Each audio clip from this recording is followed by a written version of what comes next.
Hi, my name's Ellie and I am a travel blogger over at thewanderingquinn.com, and I make YouTube videos on here from my travels. And I have just finished a 3-week backpacking trip around Pakistan and I have had the best time here. Now there's a lot of negativity around this country and also a lot of misunderstanding as well. So in this video I want to share with you 10 things that you need to know before you come to Pakistan, from things like safety but also smaller things in regards to SIM cards and how to get around Pakistan. So whether you're thinking of coming here or you are definitely coming here soon, you will be a lot more prepared after you have watched this video. So number 1, safety of Pakistan. Let's get straight into it. So Pakistan is a very, very safe country. Now, don't get me wrong, there are certain areas here that you can't visit as a tourist, you shouldn't visit as a tourist, and you wouldn't want to visit as a tourist anyway. And those are towards the kind of western side of the country, around Afghanistan and Iran. Although saying that, there are plenty of people that do cross from Iran into Pakistan, especially if you're doing a motorbike trip. I have heard that that isn't the nicest side of the country to travel to. But if you are coming here just as a general traveler like I am, I have visited Lahore, Islamabad, and then up north in Skardu and Hunza. These areas are very, very safe. We went through a couple of checkpoints, like police checkpoints, but they literally just wanted to look at our passport. At not one point did anyone question why I was in the country after I had gotten into the country. And there are no worries about theft. The people here are lovely. I will go on to that in a second. And then in terms of other safety, maybe female safety, I'm going to touch on that in a second as well. There have been no issues at all from my experience here. And I would say my experience is a pretty average experience that other people are going to have coming here as well. So if you are worried about the safety of Pakistan, please do not be, because there is nothing to be worried about. The second thing you should know is about the people of Pakistan. You may have already heard that the hospitality in Pakistan is really good, and I can confirm that it is. The people here are so friendly and so welcoming. From the people that we met on the street in the cities to also the people online, I've had so much encouragement from the people of Pakistan when I've been sharing my posts on Instagram. If you're not following me on Instagram, my name is also The Wandering Quinn, so make sure you check out my profile there. And people have just been so nice. However, one thing I will say on this point, you may have seen some other videos. There's one in particular about how everything is free in Pakistan, and that kind of links in with the hospitality here and the people. Now, I can confirm that is not the case. You do not come to Pakistan getting free food, getting free lifts, free accommodation. Maybe that was the case for a few people that have visited here, but obviously as tourism grows, as tourists here, responsible tourists, we should not be expecting free things from the people of Pakistan. So please don't go thinking that if you are coming here. But in terms of the general hospitality, in terms of being welcomed, having people to speak to, having people to also just speak to for information, the people in Pakistan speak very good English as well, which has been really great. Obviously in some of the villages the English hasn't been as good, but actually on the whole it's been perfect. We've always found someone to speak to here. So yeah, the people of Pakistan are its biggest asset, I would say. So yeah, definitely give yourself time in Pakistan to speak to the people and engage, and you will not regret it, I'm sure. For 3, I'm just going to touch on what it's like to be a female in Pakistan. I'm actually going to do a separate video about this, so if you are female and watching this, then make sure you go over and check that out. But for the purpose of this video, just to let you know, I have not been traveling Pakistan solo. I've been with my friend. He's Travel TomTom on Instagram, so make sure you go and follow him as well. But I have traveled a lot of the world solo, and a lot of India, well, all of India solo actually. So I can kind of make a lot of comparisons of what it would be like. And again, I can confirm it has been absolutely fine.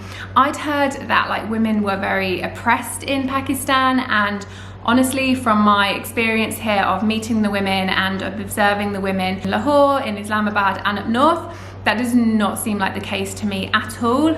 Of course, there may be some things happening, I can't comment on those, but generally the women that I have spoken to that live here are very, very happy and very independent and just like really going for it, and I've absolutely loved seeing that. The men here may not be used to seeing women on their own as much as other countries, but I think that that is definitely changing, and maybe you'll have a few more questions, but it's definitely nothing to be worried about at all. I really haven't felt out of place as a woman here, uncomfortable as a woman here, unrespected as a woman here.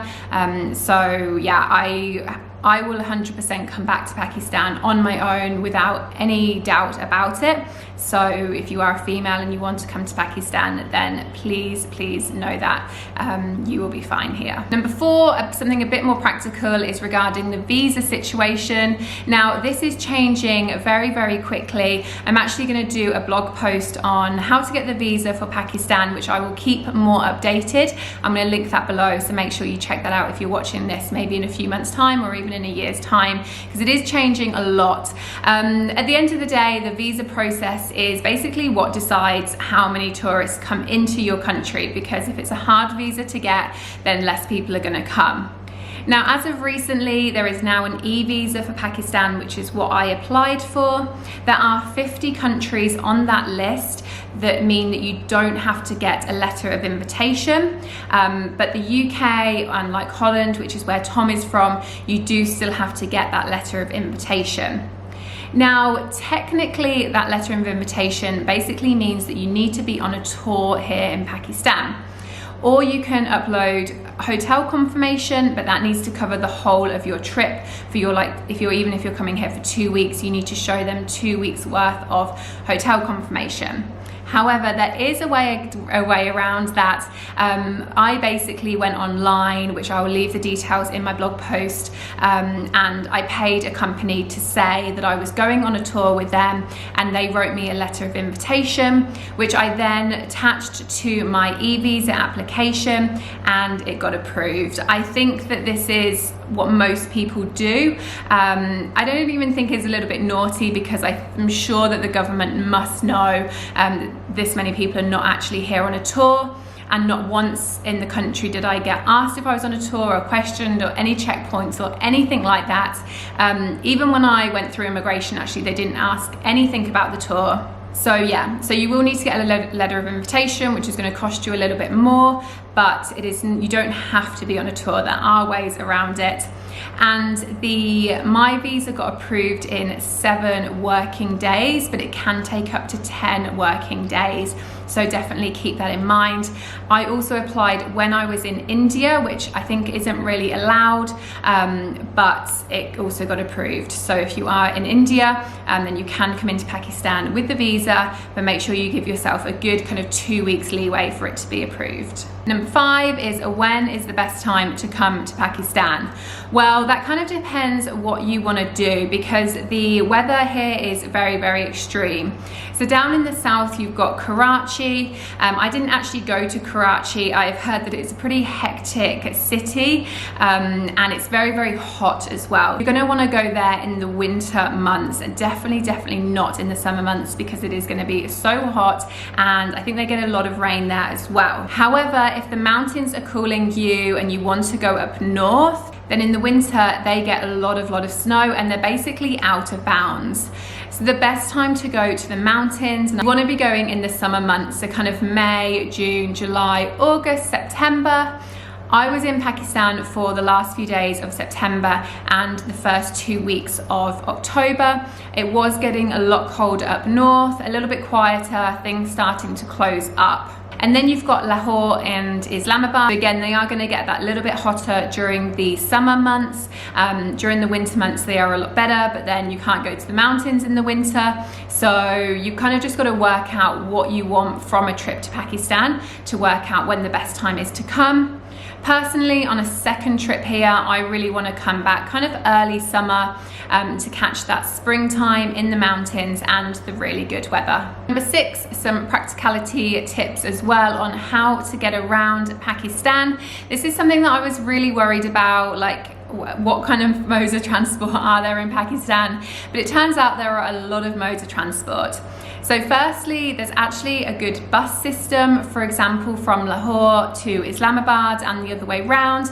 You can get a really good bus, whether you just want a standard coach or a more kind of like executive class coach for the 4-hour journey, which is super, super comfortable. I couldn't book it online as a foreigner, so I did just turn up to the bus station, but they run really regularly, so that is not a problem. There are also trains in Pakistan. I have not experienced those myself, but I do believe if you want to go from Karachi to Lahore, it's about a 24-hour train journey. You can also go between Lahore and Islamabad on the train, and yeah, I'm sure it's a really, really good experience. Another option is flying. So if you want to go up north and you are tight on time, or you just do not fancy an overnight bus journey, you can fly. So I flew from Islamabad up to Skardu, which is a popular route. I was actually meant to fly to Gilgit. This is one important thing that you do need to know if you do plan to go to Hunza and fly, is that the flights are often cancelled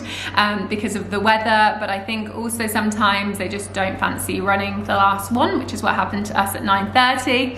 So if you are planning to fly from Islamabad up to Gilgit, I would definitely recommend taking the earliest flight possible in the morning to get the most chances of getting on the flight. However, when our flight was cancelled by Pakistan Airlines, they allowed us to rebook a flight to Skardu for the next day with no extra cost. So they are very much used to these flight cancellations, but it does just pose a few issues, so make sure that you do have an option B. Two more fun ways of getting around Pakistan. Firstly is hitchhiking. This is really, really popular. This kind of goes back to the hospitality of the people here in Pakistan. They are very, very willing to let you jump into their car, basically. And especially as a foreigner, people here, yeah, they just want to meet you, they just want to engage. And so hitchhiking is a really good way to do that. Of course, I wouldn't say there's much to worry about safety wise, but I'm also a big fan of kind of obviously supporting the economy as well. So kind of don't do hitchhiking, I'd say, for like a free ride. Do it more for the experience, and of course then offer to pay for chai or pay for lunch and take your drivers for lunch instead. Then there's also motorbikes. So a lot of people do some motorbike trips through Pakistan, which sound absolutely incredible. Notably around the Hunza area, there is the Karakoram Highway, which is a fantastic road. It is a really, really new road, really, really well paved, and you can just see so much of the mountains. So if you want to go on a tour, there are plenty available, or you can just hire your own motorbike once you are up in Gilgit and explore the area. And then lastly, there are taxis. The only thing I found about the taxis here in Pakistan, more so in the north, is they can be quite expensive to get around, especially if you are on your own, but they are very freely available. And then in the cities, in Lahore and Islamabad, you can use Uber. So cheap, so easy to use. Here there are plenty of drivers. So essentially there are plenty of ways to get around Pakistan. Number 7, how much time do you need to spend in Pakistan? Well, I would honestly recommend that you spend the most time here as possible. If you get a month visa and you have a month to spend here, please do spend your month here. It's the kind of place that as soon as you, especially as you go up north, you just find of more places. There are just so many places to visit in Pakistan.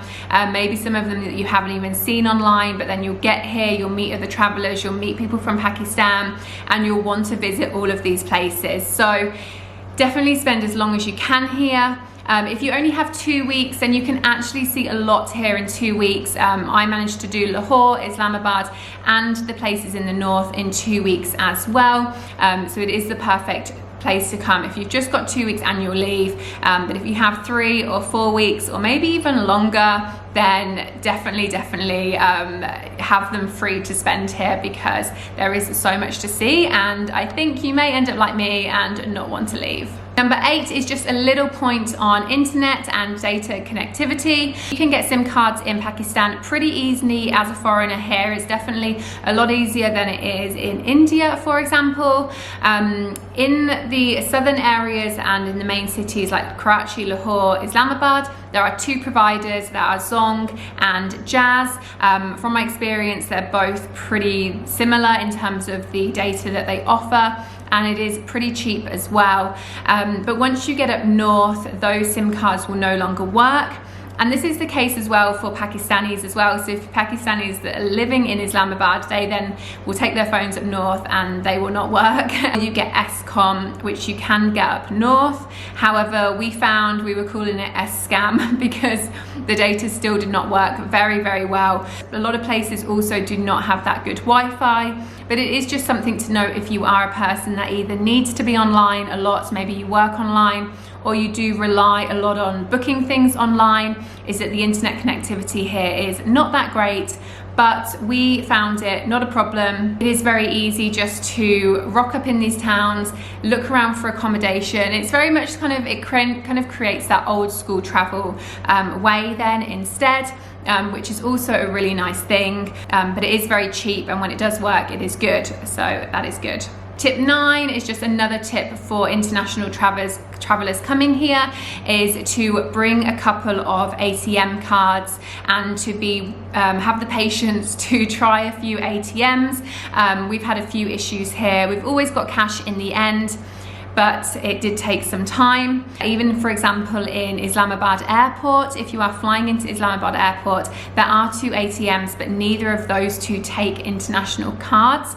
So make sure that you do bring some Pakistani rupees with you if you are flying into Islamabad, or get a taxi and then make sure that you ask the taxi driver to take you to an ATM. We have actually found that Bank Al Fallah has worked best for our international bank cards, and there you can take out 40,000 rupees, which is about $250 or £200. Whereas in a lot of the other banks, you can only take out 20,000, which is $125 or £100, which is obviously a lot less. The other thing is that from my experience as well, a lot of places don't take card payments, or at least international card payments. So if you are traveling here and maybe looking to spend a little bit more on accommodation in nicer hotels, which is very, very possible, if you're paying £50 a night, then you're gonna have to be going to the ATM a lot. So do just keep that in mind. I would definitely recommend just trying to get out as much cash as you can as possible in the cities, and not waiting until you have run out of cash in case you can't find a working ATM where you are. And then my point 10 of things you need to know about Pakistan is basically that this country is changing so much. Tom kept calling it a sleeping giant, which I definitely agree with. Slowly waking up to tourism, and that's also very much thanks to the Prime Minister here, Imran Khan.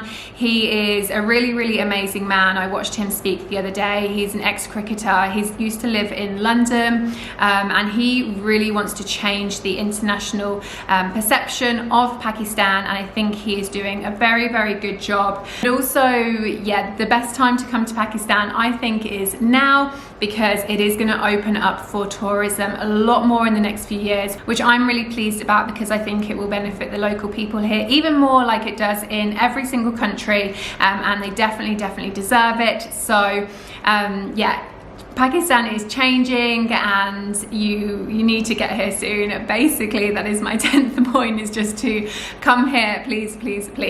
So if you have got any other questions about Pakistan, then please do leave them in the comments. And I've got a couple of vlogs from Pakistan. I crossed the Wagah border from India. I got one from Lahore, some from my mountain adventures up north, and also one from Islamabad to show you that Islamabad is not boring. So make sure you go and watch those. So thank you very much for watching this video. If you have liked it and it's helped you, please do give it a thumbs up, and make sure you hit subscribe. I will be back in Pakistan next year for sure. That's how much I have loved this country and how much of an impact it has had on me. So yeah, make sure you hit subscribe to see more Pakistan videos next year.